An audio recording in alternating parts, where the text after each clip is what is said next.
Доброго времени суток, мои хорошие! Я, Ирина Кудряшова, рада приветствовать вас и спешу напомнить, что вы находитесь на канале христианских историй. Все рассказы на данном канале имеют христианскую направленность, но без привязки к определенным деноминациям. Желаю приятного прослушивания, море положительных эмоций и обильных благословений. Ирина Кудряшова. Волшебная ночь. В то утро, накануне Рождества, Дмитрий проснулся намного раньше обычного. Какое-то необъяснимое волнение не позволило продолжить сладкий сон. Мужчина осторожно встал с кровати, взял с пуфика халат и тихонечко вышел из спальни, чтобы не разбудить жену. Спустившись со второго этажа, он первым делом зашел на кухню и включил электрический чайник. Затем прошел в кабинет, отодвинул плотную штору и улыбнулся уголками губ открывшемуся за окном пейзажу. Только-только начинало светать, но от ослепительно-белого снега, выпавшего неожиданно этой ночью, весь двор было видно хорошо. На ветках стройных елей, растущих под окнами, сверкали снежные шубы, а крышу беседки накрыла белоснежная пушистая шапка. Где-то вдалеке слышался звук работающего трактора. Видимо, расчищали дорогу для первого автобуса. В их элитном поселке с этим было строго. И хоть автомобили имелись практически в каждом дворе, автобус ходил строго по расписанию. Порой он так и уезжал без единого пассажира, но отменять рейсы никто не собирался. Дмитрий почувствовал, что тревога немного утихла, и, присев за стол, склонил голову и начал молиться. Как всегда, сначала он просил прощения у Бога за свои грехи, хоть и старался жить праведной жизнью. Но кто его знает, возможно, допустил неправильную мысль или обидел кого, сам даже не подозревая. А может быть, еще чего не так подумал или сделал. Мужчина был уверен, что каждый человек, вольно или невольно, грешит. А значит, следует просить прощения, раскаиваться в том, о чем ты знаешь, что неверно поступил, и непременно благодарить за все, что имеешь, того, кто тебе все это дает. Ведь это только кажется, что человек – вершитель судеб. Нет, всем в этом мире правит лишь единственный Создатель, который создал все, и в том числе самого человека. Дмитрию хорошо было известно, насколько милостив Господь и как умеет щедро награждать пришедшего к Нему. Ведь не всегда у Димы было то, что он имел сейчас. Еще какие-то несколько лет назад он жил в почти развалившемся доме на дачах вместе со своей молодой женой, по вине которой лишился квартиры, доставшейся ему от родителей. Лина все стремилась открыть свое дело и пилила мужа, чтобы взять кредит, снять в аренду помещение, закупить оборудование и открыть массажный кабинет, ведь не зря она окончила курсы массажиста. Но муж твердил, что для того, чтобы начать бизнес, деньги вовсе не нужны. Можно с малого попробовать свои силы. Например, дать объявление и выезжать к клиентам в офис или на дом. Или, на худой конец, в своей квартире уголок соорудить. Купить кушетку простенькую и, пожалуйста. А если уж доход пойдет, тогда и о кабинете можно будет подумать. Но Лина была категорически против такого начала. «Нет, нет и нет», — говорила она. «Ты что, хочешь, чтобы меня маньяк какой-то пригласил к себе или ко мне пожаловал, а потом не будешь знать, где искать меня? Мне нужен кабинет, в офисе, с охраной, чтобы все цивильно было, красиво, привлекательно. Тогда и доходы сразу пойдут совсем другие, чем как ты предлагаешь». «Хорошо, делай, как знаешь, только сама потом кашу эту расхлебывай, если дело твое не пойдет». Махнул тогда Дима рукой. Но так как у Лины не было на тот момент официального трудоустройства, она вообще нигде никогда не работала, Кредит ей, соответственно, никто не дал. И она снова обратилась к мужу. «Ну, Дим, давай оформим на тебя, но дело прибыльное будет, сразу рассчитаемся большими платежами. Раньше срока погасим все, ну, я тебе обещаю. Со мной вот парень на курсы ходил, недавно в соцсети общались, так ему отец свой кабинет купил. Он знаешь, какие деньги уже гребет? Ну, чего тянуть? Пока мы думать будем, конкуренты не дремлют. Ну, Дим». И снова муж не выдержал таких нападков. Он приходил с работы с одной мечтой – добраться до дивана. А тут жена жужжит одну и ту же песню. Сил спорить с ней, искать оправдательные доводы у него просто не оставалось. И очень скоро кредит был оформлен. Лина летала словно на крыльях. Она уже мечтала о том, какие доходы принесет ей собственное дело, как она со временем расширит бизнес, будет нанимать людей, а сама лишь управлять станет, откуда-нибудь с Мальдивов, например. Но все пошло не так, как ожидалось. Помещение нашлось быстро, и Лина заплатила за аренду за полгода вперед. Такое условие было у владельца офиса. А так как место выбрала хорошее, обещающее неплохую проходимость, заплатить пришлось довольно кругленькую сумму. Мебель и все необходимое для работы тоже заказала быстро, выбрав самое лучшее, а значит, не бюджетный вариант. Но и там пришлось внести предоплату в размере 100% стоимости. Доставить все пообещали через 2 недели. За это время Лина затеяла ремонт. Наняла бригаду, закупила краску, обои. «Все должно быть безупречно», — считала женщина. Рекламу оплатила загодя. И вот он, наступил долгожданный день, когда осталось лишь обставить кабинет и принимать клиентов.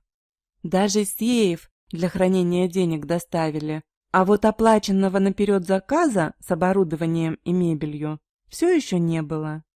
Уже после обеда Лина начала беспокоиться. Стала звонить по всем указанным на сайте номерам, но они как один были временно недоступны. Еще несколько дней продолжалась та же история, когда в дело вмешался Дима.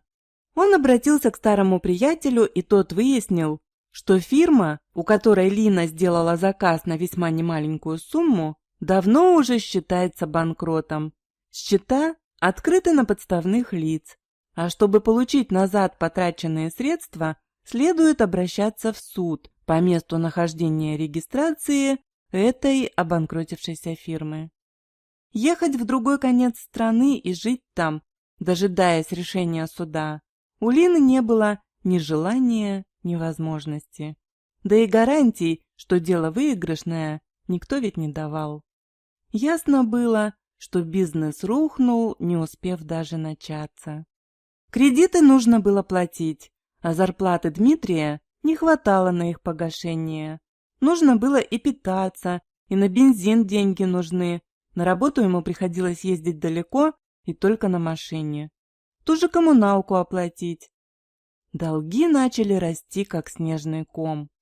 Мужчина настаивал, чтобы жена искала хоть какую-то работу, чтобы хотя бы часть платежей вносить на счет, чтобы банк в суд не обратился. Но Лина только плакала целыми днями, коротая их на удобном диване, и винила судьбу в том, что ей так не повезло. Мечты все рухнули, и жизнь не удалась. Виноватой себя в случившемся она не считала. Вскоре Дмитрию стали звонить из банка, а спустя полгода на работу пожаловали коллекторы. Да не просто так заявились, устроили настоящий переполох. И начальник вызвал Дмитрия к себе, протянул лист бумаги.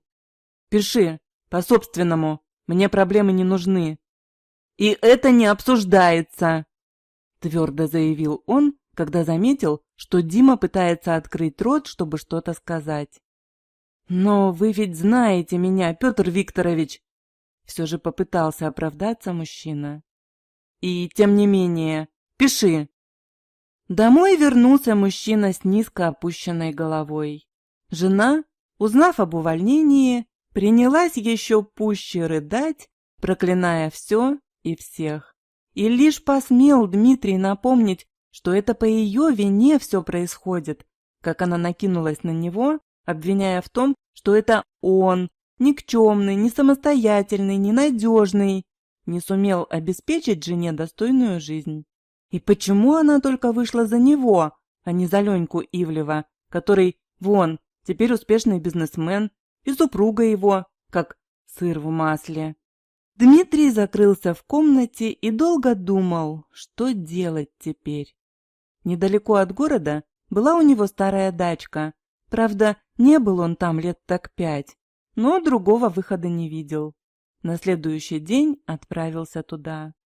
Домишко покосился, крыша протекала, но если подлатать, какое-то время пожить было бы можно. Делать нечего. Коллекторы злились уже не на шутку, и Дмитрию не оставалось ничего, как выставить квартиру на продажу. Покупатель нашелся быстро, в этом ему, можно сказать, повезло.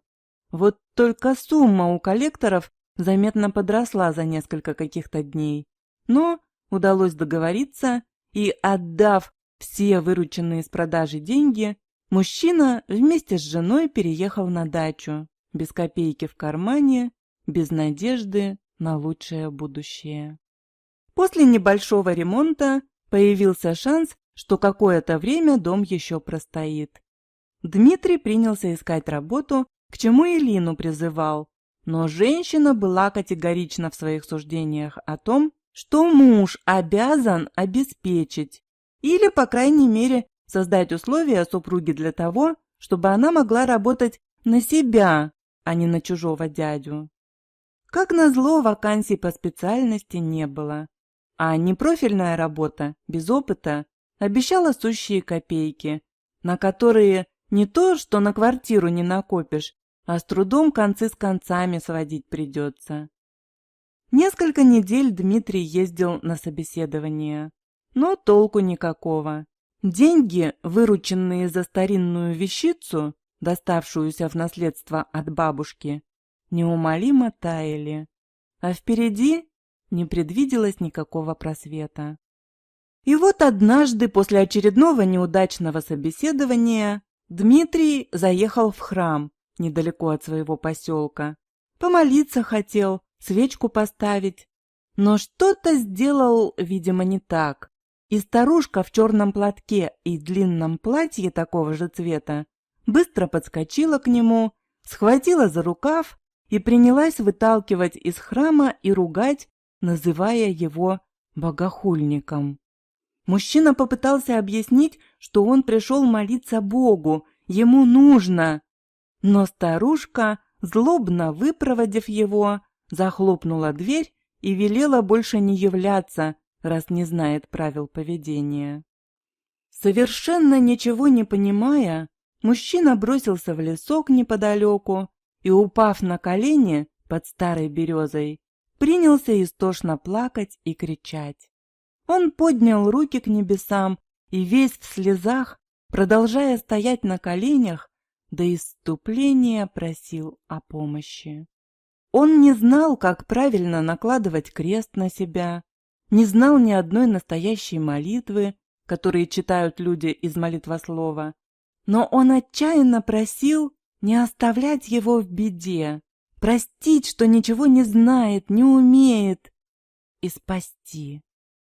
И вдруг он услышал голос, ясный, громкий, заставивший его остановиться и обернуться назад.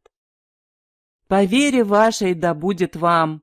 — сказал мужчина в камуфляжной одежде с корзиной грибов в руках. «Что вам нужно?»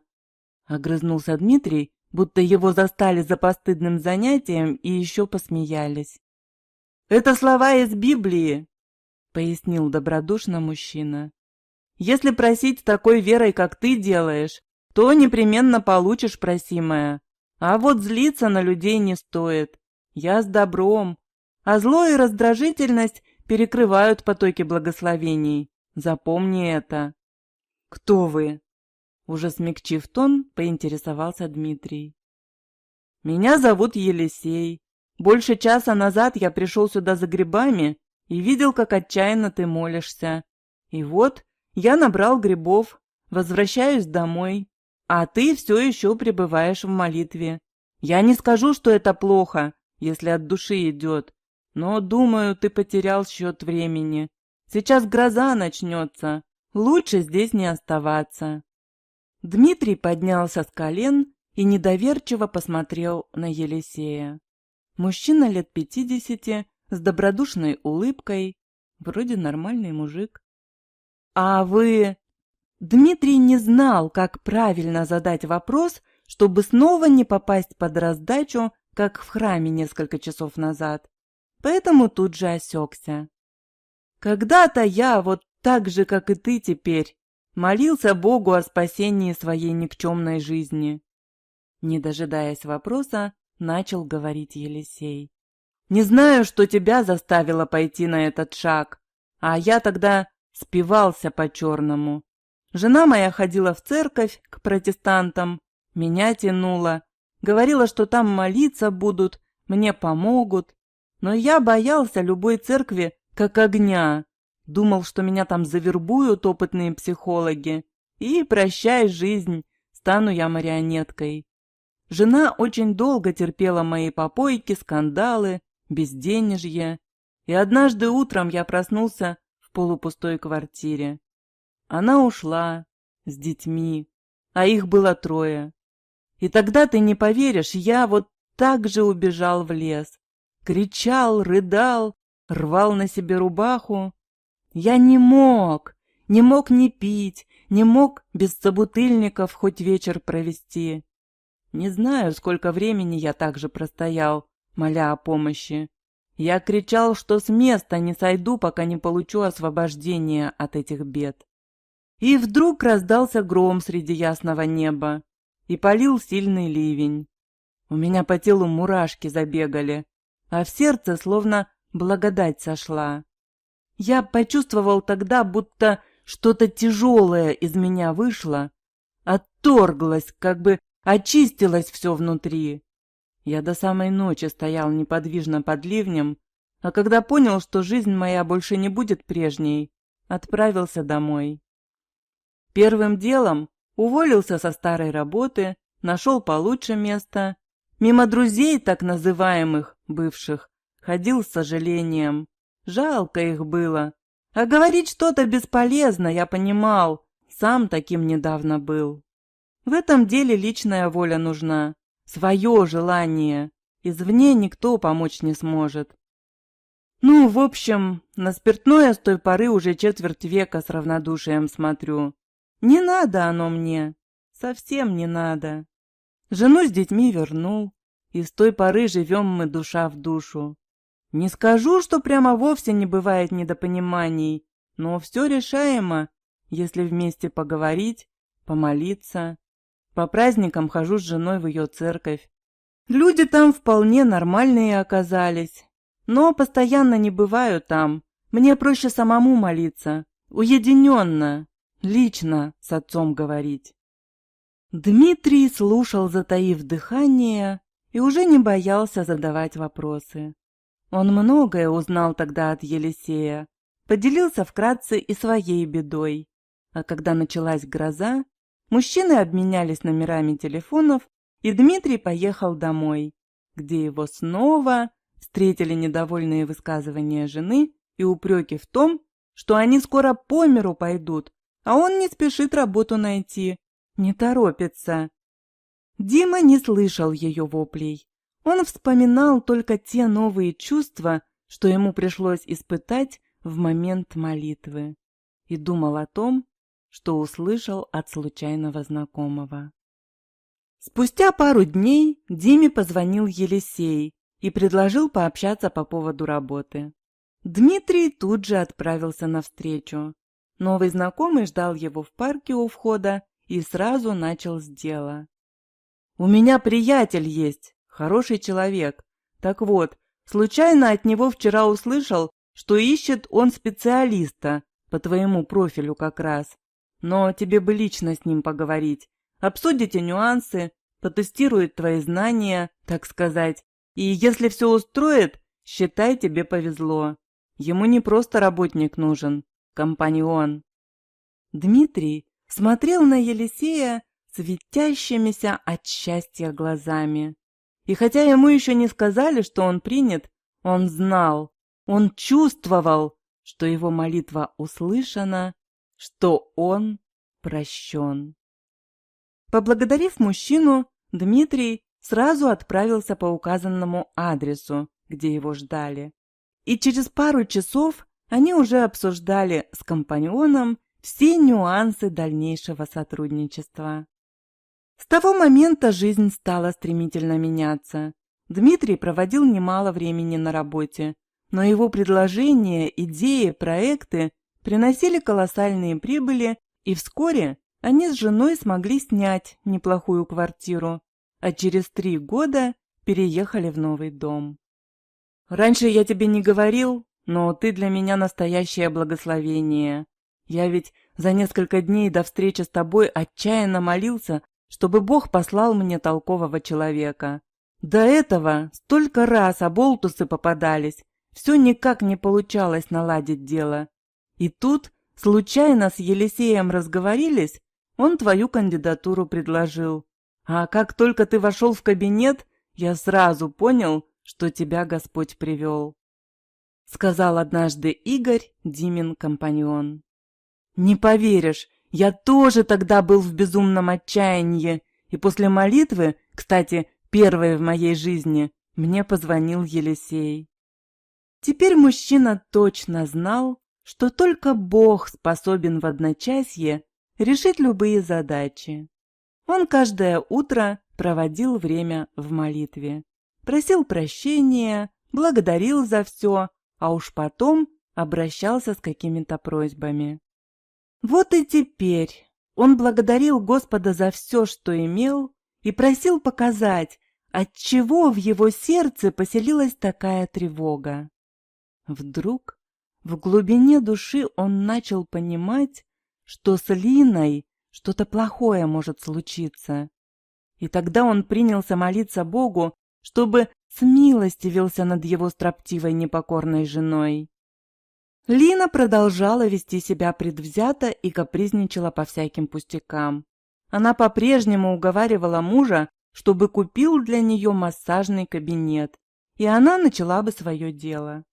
Но теперь мужчина точно знал, что не должен идти на поводу у жены, и больше не потакал ее капризам так, как раньше.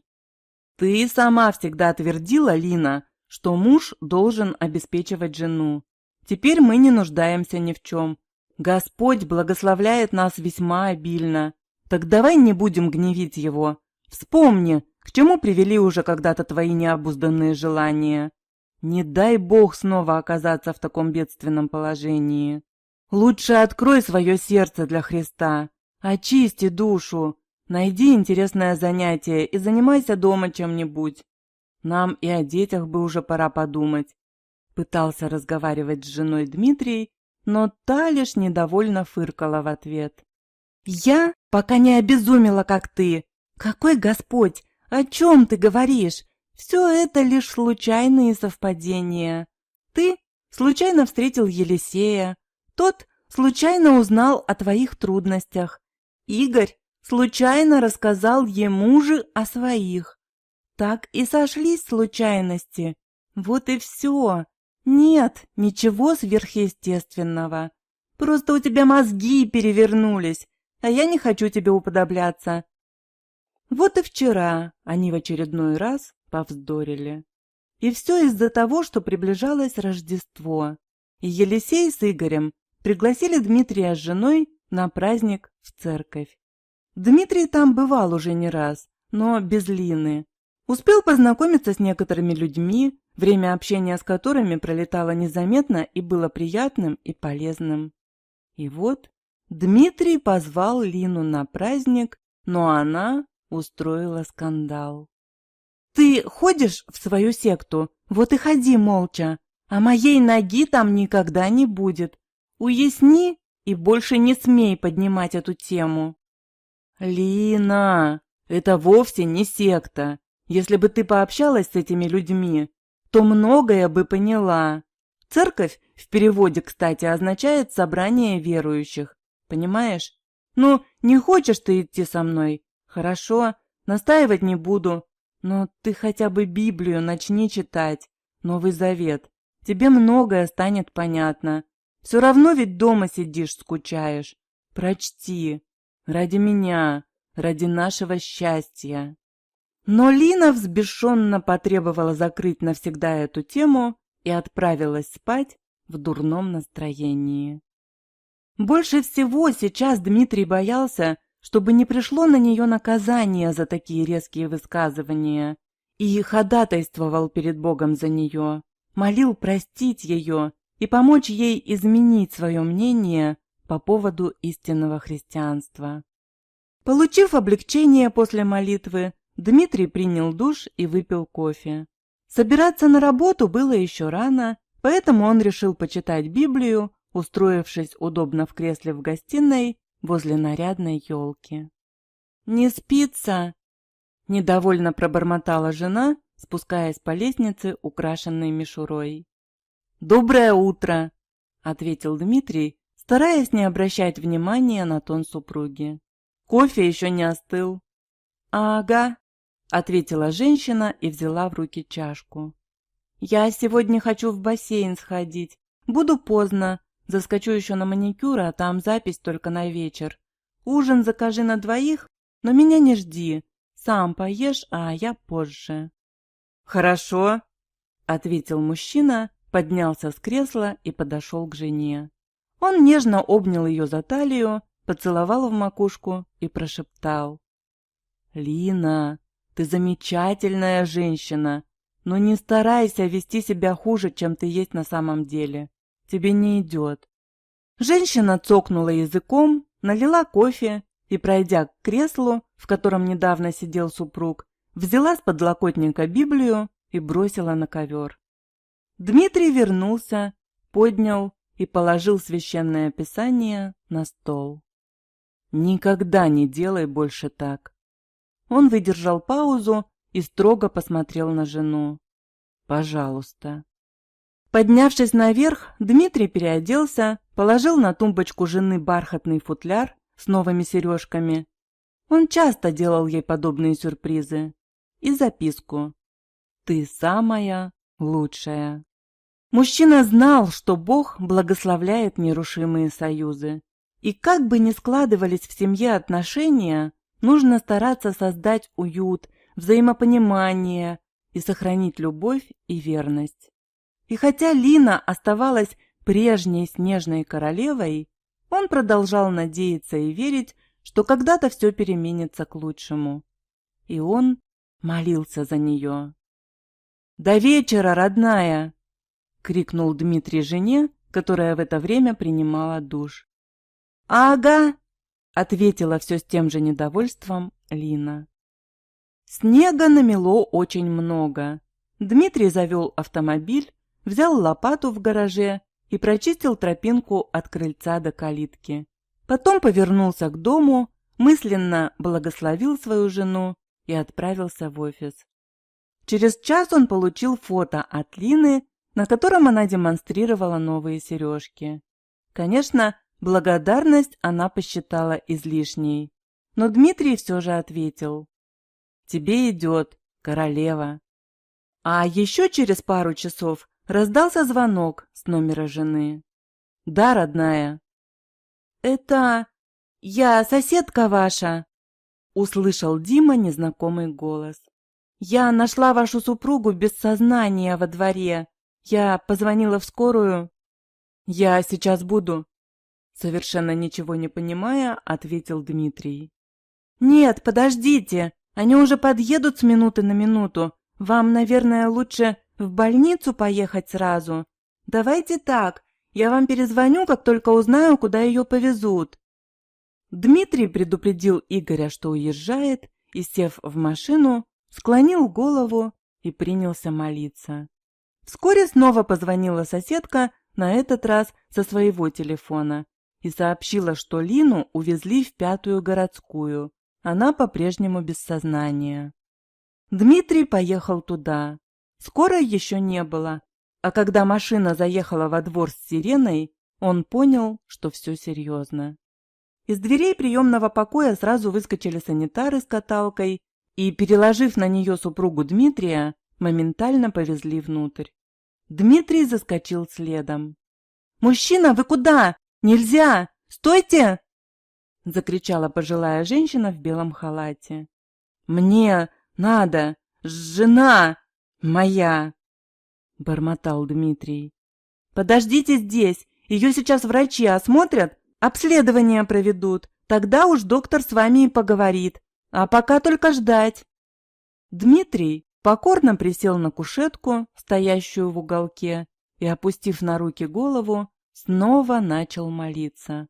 Он знал, что любое событие приходит не случайно, и что то, что случилось с Линой, произошло не просто так. Но все же тревога за ее жизнь клокотала внутри. Дмитрию показалось, что промчалась уже целая вечность, но, взглянув на часы, он с удивлением понял, что прошло всего 10 минут. Мужчина встал, закинул руки за спину и принялся ходить из угла в угол, измеряя вестибюль шагами. Спустя час он не выдержал и подошел к стойке, за которой сидела медсестра. «Простите, неужели еще ничего не известно? По поводу моей жены, ее привезли час назад, без сознания». «Сейчас попробую узнать», — ответила девушка, оценивающе посмотрев на мужчину. Она тут же принялась звонить и через несколько минут сообщила Дмитрию, что его супруга находится в реанимации, и вскоре к нему подойдет ее врач. Немолодой уже мужчина с седыми волосами в области висков вышел из лифта спустя еще 40 минут. Дмитрию казалось, что он не вынесет столь длительного ожидания, поэтому все время он тихо молился о том, чтобы только с Линой все было хорошо. «Добрый день!» — начал доктор несмело, кашлянув в кулак, и посмотрел на Диму каким-то виноватым взглядом, от которого сердце стало биться медленнее, а мысли роем завертелись в голове. Но Дима взял себя в руки и мысленно проговорил: «Все будет хорошо». «Что с моей женой?» — спросил мужчина, прочистив горло. «Пока сложно что-то говорить», — ответил врач. «Она находится в стабильном состоянии, в сознание не приходит, но обещать чего-то выше моих сил. Ваша супруга, вероятно, поскользнулась, ударилась головой о твердую поверхность. Результаты обследований неутешительны, скрывать не стану. Если она придет в себя, то, возможно, лишится памяти или...» Доктор замешкался, а Дима нетерпеливо спросил: «Она будет жить?» «Простите, но скажу прямо. Бывают ситуации, когда родные жалеют, если человек продолжает жить, теряя человеческие качества. Она может лишиться всех чувств, эмоций и будет не в состоянии о себе позаботиться». Увидев взгляд Дмитрия, врач добавил: «Это худшее, что может быть, но мы всегда советуем верить в лучшее. Чудеса еще никто не отменял», — смутившись, сказал он и поспешил уйти, оправдываясь тем, что его ждут пациенты. Дмитрий так и остался стоять посреди вестибюля. Он не знал, что делать, куда идти, или так и стоять на этом самом месте. «Мужчина!» — вырвал из размышлений голос медсестры, сидящей за стойкой. «Из отделения сейчас позвонили. Вам необходимо привезти документы вашей супруги». «Хорошо», — кивнул Дмитрий и направился к выходу. В это время ему позвонил компаньон. «Да, Игорь, я сегодня в офис не вернусь, да и на празднике, как понимаешь, нас завтра не будет». Игорь пожелал Дмитрию терпения, веры в лучшее и пообещал, что они вечером непременно помолятся за Лину вместе с женой, а также пригласят к молитве Елисея с супругой. «Спасибо, брат», — ответил Дима с крепкой верой в то, что все наладится. Взяв дома документы супруги, Дима вышел во двор и увидел около калитки женщину. «Здравствуйте, я Лиза!» — крикнула она. «Хотела узнать, как супруга ваша. Надеюсь, с ней все хорошо?» «Да», — кивнул уверенно мужчина, — «все непременно будет хорошо». Он подошел ближе, и женщина принялась рассказывать, как все было. «Я отвела ребенка на занятия в клуб, возвращалась домой. Смотрю, моя собака лает и глядит в ваш двор. Я подошла к забору, а там на тропинке женщина лежит, супруга ваша. Я сразу к ней поспешила, убедилась, что жива, позвонила в скорую, а потом уж у нее в кармане телефон нашла и вам вот позвонила. Спасибо вам огромное. Боюсь представить, что было бы, если бы вы вовремя не среагировали. Вас просто сам Господь привел». «Да что вы, не стоит благодарности. Хорошо, что калитка была открыта». «Да, это тоже неспроста. Я обычно закрываю на замок, уходя на работу, а тут почистил утром снег и не закрыл. Во всем воля Божья, не иначе». «Да», — задумчиво кивнула женщина. «Ну что ж, скорейшего выздоровления вашей супруге. Как ее, кстати, зовут?» «Лина. Ее зовут Лина, а я Дмитрий», — смутился мужчина и протянул руку женщине. «Спасибо огромное, Лиза, и обращайтесь, если что-то будет нужно». Лиза попрощалась и ушла, а Дима поехал обратно в больницу. Он положил документы на стойку перед медсестрой. Та на него вопросительно посмотрела. Это была уже другая девушка, поэтому не понимала, что ему нужно. «Моя жена находится здесь, она в реанимации, просили документы привезти», — объяснил Дмитрий. «Фамилия?» — небрежно спросила девушка. «Соколова». «Минуту. Да, вижу. Поднимитесь на 5-й этаж. Реанимация напротив нейрохирургии. Подождите возле дверей, к вам выйдут». «Спасибо», — сказал Дмитрий и поспешил к лифту. Передав документы пожилой санитарке, Дмитрий спросил, где можно подождать, пока жена придет в себя. «Неясно, сколько ждать придется, милок. В коме она. Тут парой часиков не обойтись. Поезжай домой. Здесь делать нечего». «Как в коме?» — удивился Дмитрий. «Обыкновенно. Впала в кому. Теперь неизвестно, каков может быть исход».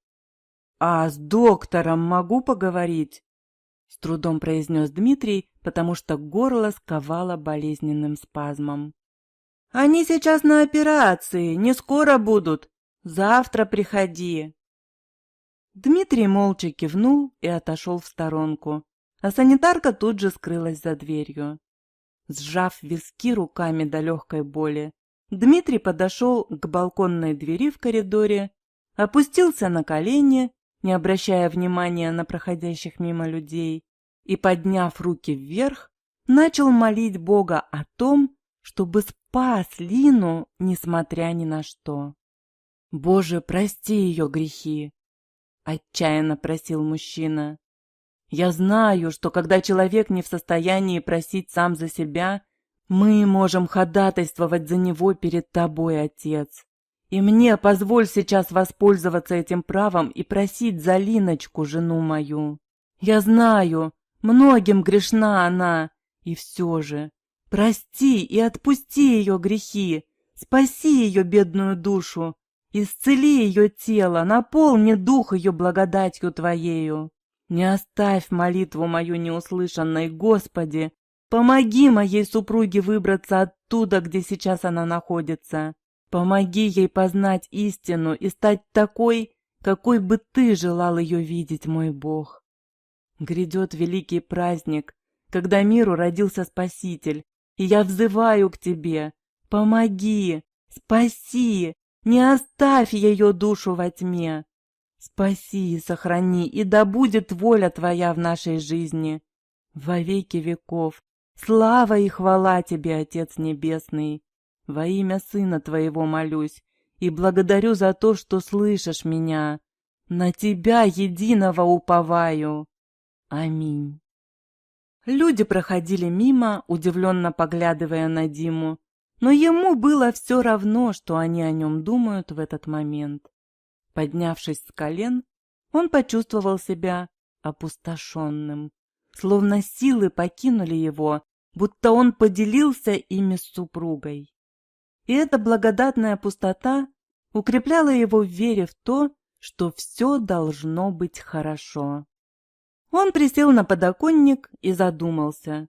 Вспоминая прожитые рядом с Линой годы, он понимал, что многое упускал изначально сам и винил себя в том, что она стала такой избалованной.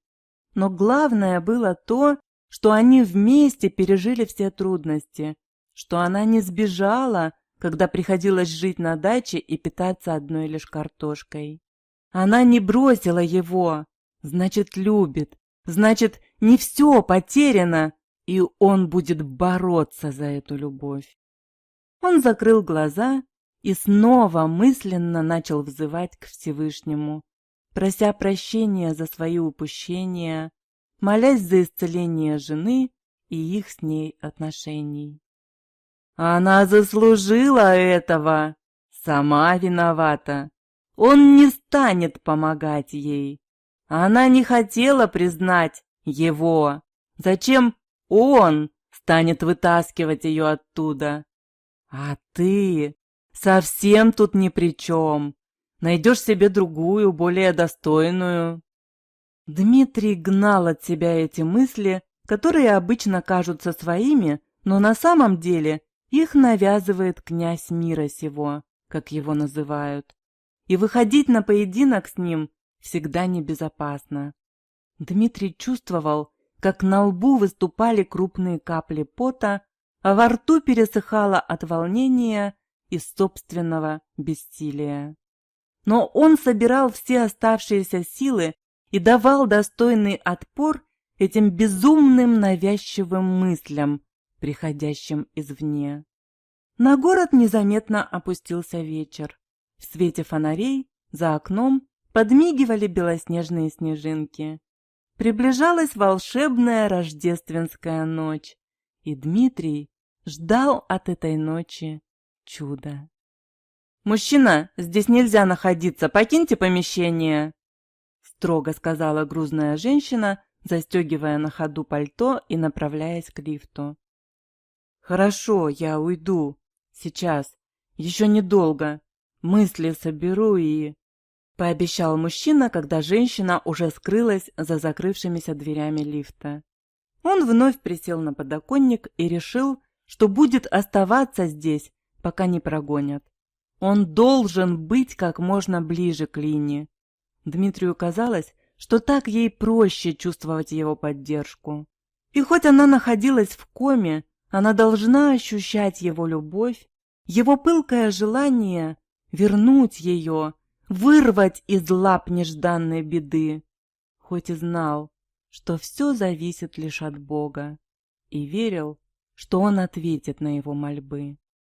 Время тянулось на редкость медленно, и от этого становилось еще тоскливее. Но Дима не позволял унылым мыслям завладеть им. Он непрестанно шептал молитву и гнал все то плохое, что перебивало его веру в лучшее. После 11 Дмитрий получил сообщение от Елисея. «Держись, мы молились молитвой согласия. Все будет хорошо, не сомневайся». Дмитрий кивнул, и слезы вдруг защекотали его веки.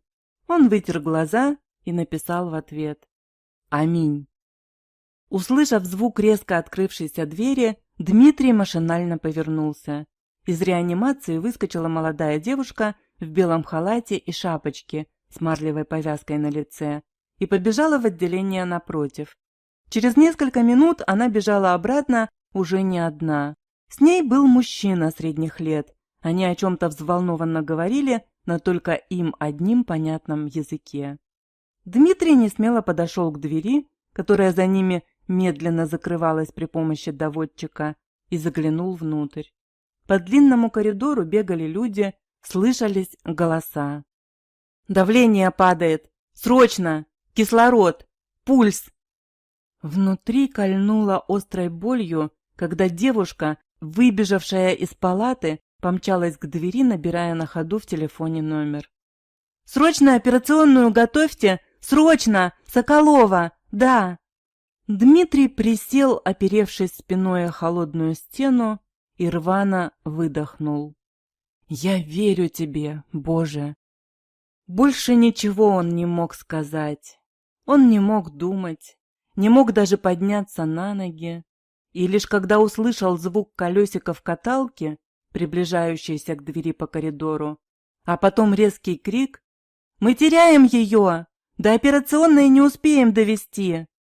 Он открыл дверь, несмотря на все запреты, и увидел, как бледную Лину везут по коридору.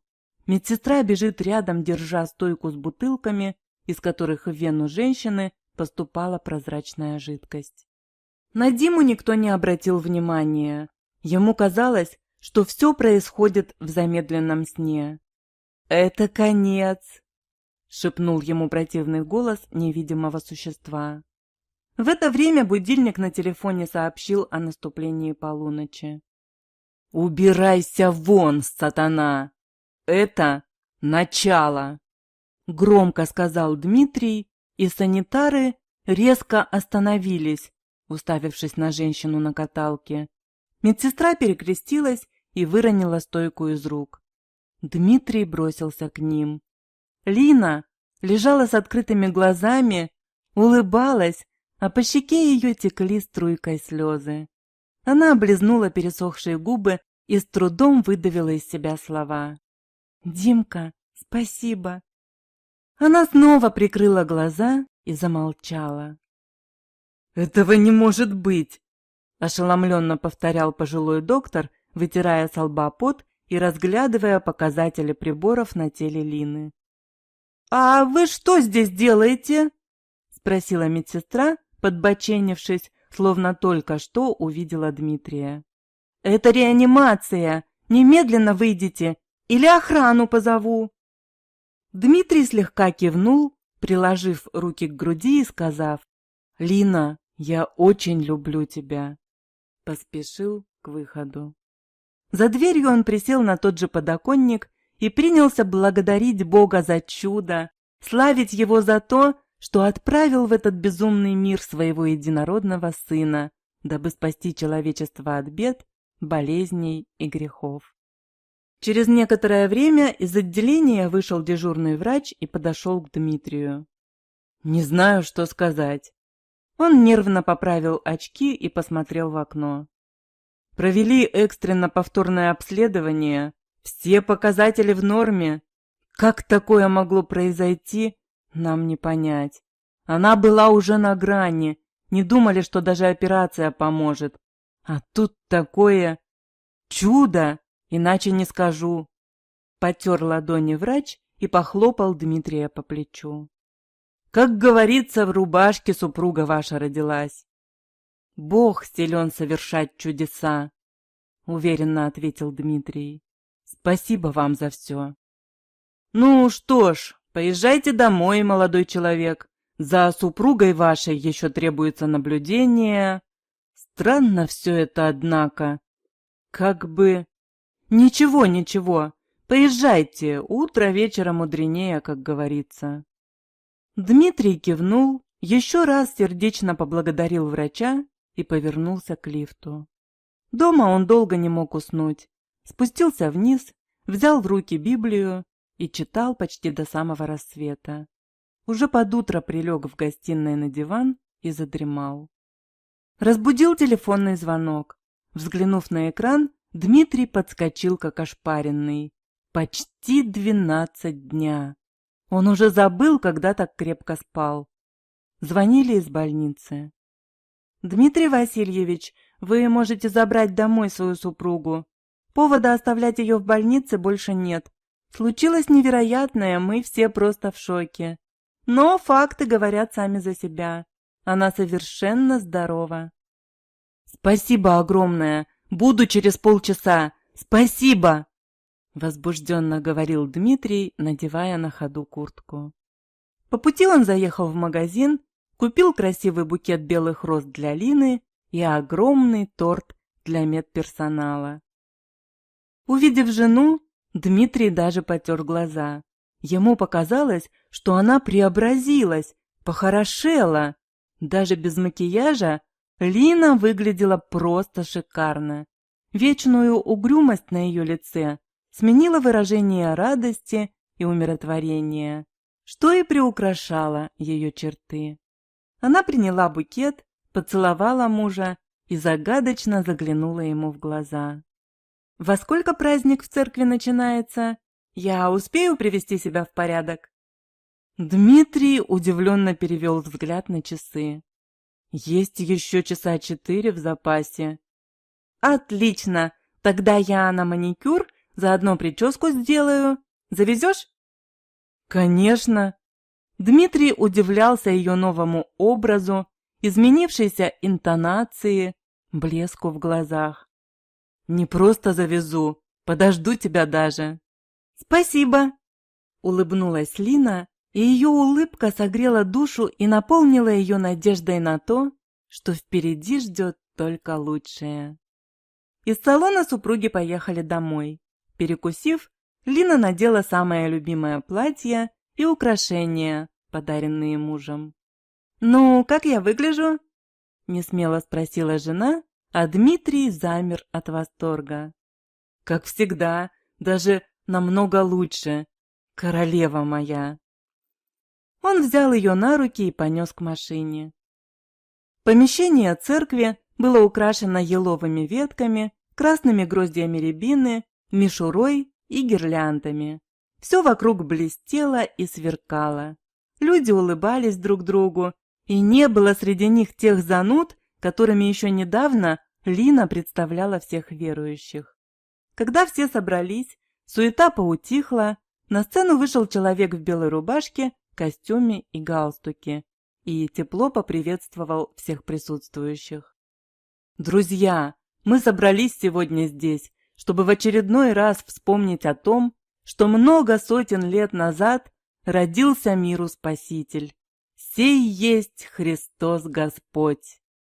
Мужчина еще долго говорил, но Лина не могла понять его слов.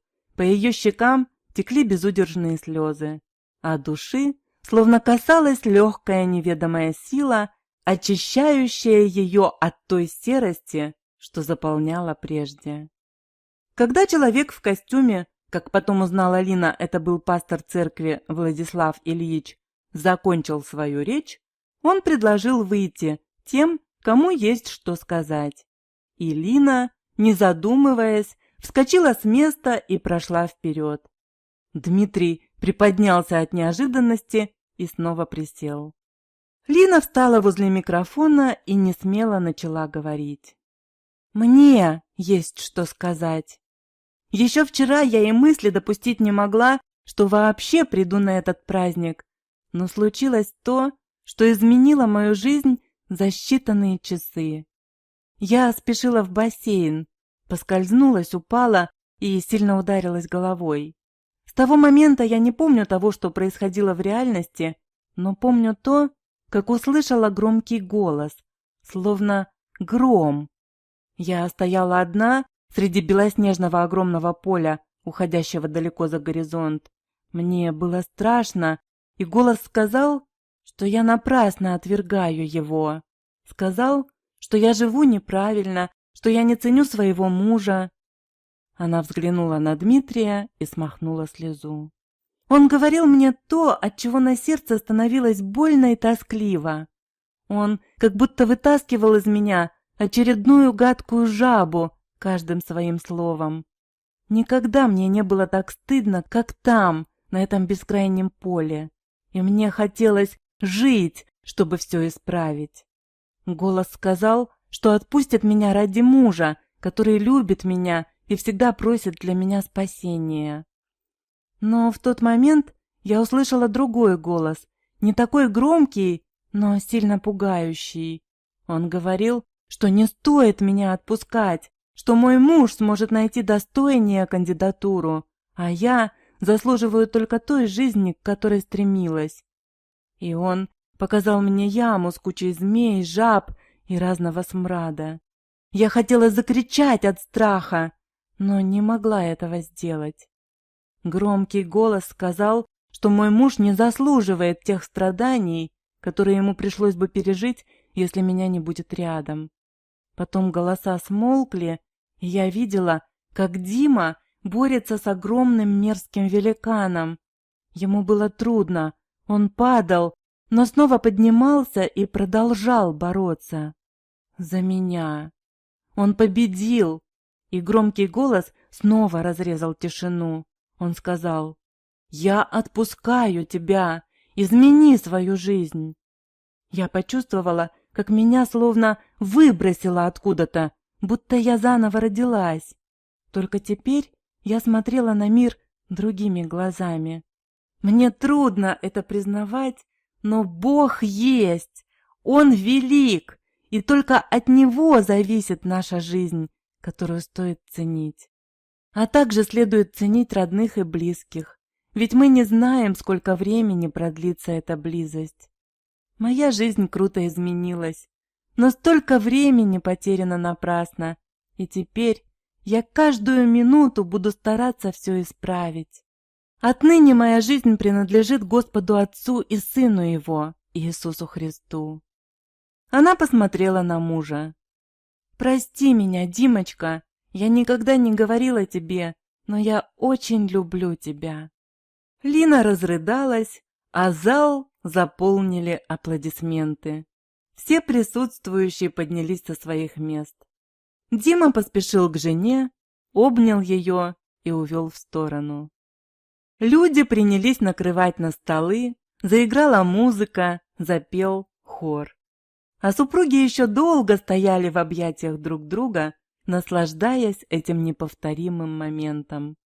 Впереди у них будет еще много счастливых минут, но этот миг воссоединения душ, начало нового витка в отношениях, бывает только раз, и они хотели сполна насладиться им.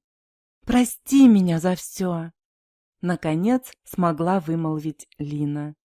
«Ты знаешь, я испытала неописуемое чувство перемен. Теперь я уверена, что все будет совсем по-другому. Все будет так, как ты хотел. И я хочу, чтобы у нас были дети».